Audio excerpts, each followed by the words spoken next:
Welcome back, my DIY nomads. I hope all of you are doing really well today. Really what I was just sort of thinking about was I was spending some time in the van, really enjoying the new sink, by the way. That puppy makes all the difference, having such a big sink compared to what it was before. I was just sort of thinking, how can I further obviously improve life in the van? And obviously the best way to do that is spend time in the van, of course. I think the place that deserves the most love and attention for me in my van right now is the kitchen area.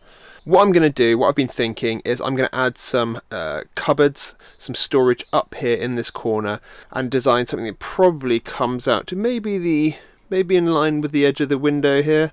Just for continuity, it is another day. That's why my t-shirt has changed colour. I managed to get some bits of wood out of the shed. And so this is basically, I mean, they're a bit twisted, but I'm just got it here just to show you. This is how the frontage is going to look. And then I'm going to need some supports. So if that's the front and this is actually the back, I'm going to have some bits going off here that reach up to the wall of the van. And then I'm going to have a support that's nailed to the wall. And then I'm going to clad this bad boy up. But that'll be the framing done.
Well everyone, the shelf is very lightly in. I've only got 4 screws holding this in, but I've cladded the underside.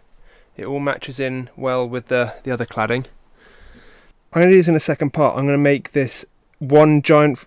Should I make this one giant front door? Should I make this 2, 3? It's really annoying because I should add another support in the centre here, but I really like this massive open sort of space.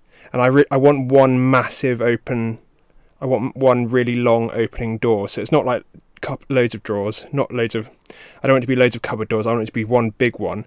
And I'm thinking it will come down so that it could provide like another surface. What do you guys think? Let me know in the comments below, what do you think would be the best idea? But I've also got this sort of empty gap underneath. And I was thinking that's going to be a real big pain in the arse because I'm going to have to try and fill it, but actually then I just thought I can get some LED strip behind there which will help light up the kitchen even better. So you've got the up lighters from behind the sofa and then the down lighters from the kitchen. I could put it on one of the other switches that isn't on right now, and then we have like loads of light for when you're cooking. While I was here I also thought I'd show you guys what I did with the solar panels on the roof. So I laid them down, they're all flush with the top of the wood here.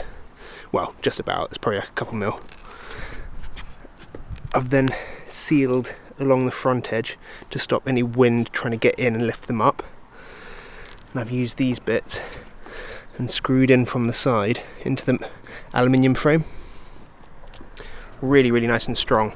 I want to replace this back one because it doesn't go the full width and it looks a bit ugly. I've made it super neat and tidy to get to the little back box where my solar cables go in. And I'm going to switch to some mobile phone footage of how I laid out the cables underneath here so it's all hidden away.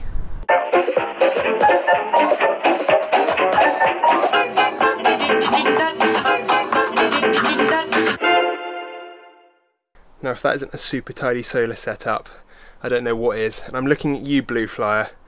I know how much you like those tidy solar setups. If you're new to this channel, please subscribe and hit the like button for this video.